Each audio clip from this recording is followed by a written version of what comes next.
On y croit. Plus encore dans ce Non mais sinon la caméra, je pense que c'est quand même Jusqu'à la fin des années 80, quand on parlait laïcité, en réalité on parlait école, de la lutte de l'école publique contre l'école privée, et on en restait là.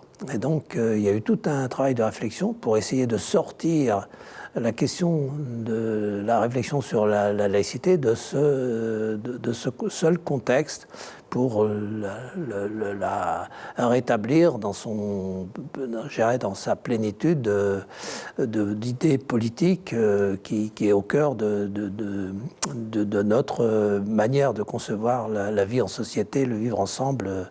Et donc ça nous a amené à développer un certain nombre d'initiatives, de formations, de rencontres, de colloques. On a aidé en ça parce dans cette période est arrivé très vite le centenaire de la loi de 1905, donc on a célébré assez fortement en Ille-et-Vilaine, puisque c'est d'Ille-et-Vilaine qu'est né une sorte de Tour de France du centenaire de la loi de 1905 produit par la Ligue, et donc ça se passait au Parlement, voilà. Dans la grande chambre du Parlement, on a ouvert une sorte d'états généraux de la laïcité. C'était pour toute la région Grand Ouest qu'on avait lancé cela ici.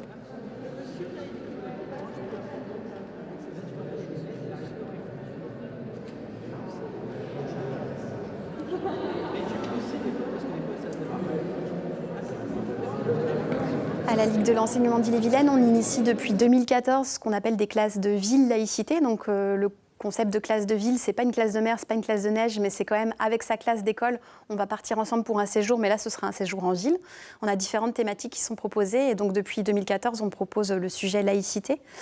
À l'époque, c'était difficile. Il n'y avait pas beaucoup de partenaires publics qui croyaient en ce projet, qui le soutenaient, puisque dès le départ, on avait le parti pris que pour faire comprendre le principe de laïcité, il fallait aller échanger avec les représentants religieux, qu'il fallait faire visiter les espaces religieux concrètement aux enfants, aux parents, aux enseignants, pour désacraliser en fait le fait que c'était des espaces et qu'on pouvait vivre à côté et que ça impactait pas d'être obligé de croire, qu'on pouvait rester dans notre liberté de croire ou de ne pas croire, mais fréquenter en fait ces lieux, les connaître, donc accompagner finalement l'enseignement du fait religieux.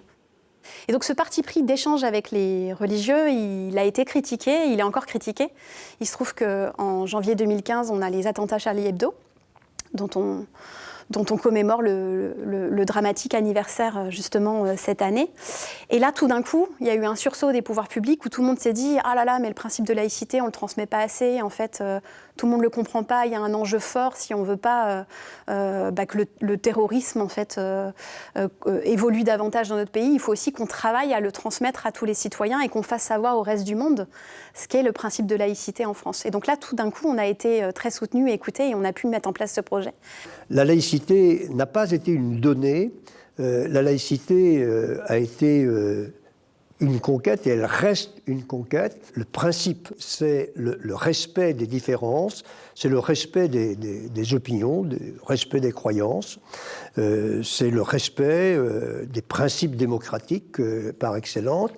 Mais il faut aussi que l'on recherche, lorsque l'on se réfère à la laïcité, à ce qui peut converger, à ce qui peut faire nation, à ce qui peut faire vivre ensemble et à ce qui peut nous permettre de bâtir ensemble. Parce que la laïcité, c'est aussi le passage de l'individuel au collectif et à l'universel. La laïcité a différentes définitions et c'est très heureux parce que s'il n'y avait qu'une définition, il n'y a pas de définition officielle de la laïcité, mais s'il n'y avait qu'une définition, on aurait peut-être des difficultés d'interprétation.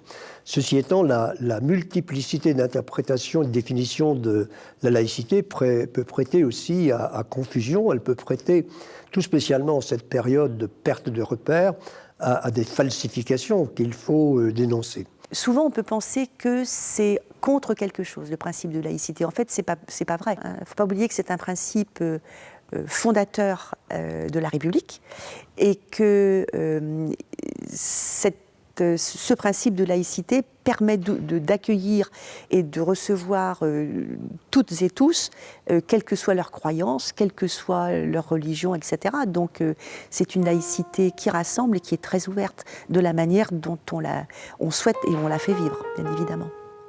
On n'en fait pas une question d'identité. C'est-à-dire que la laïcité est un principe et non pas une valeur.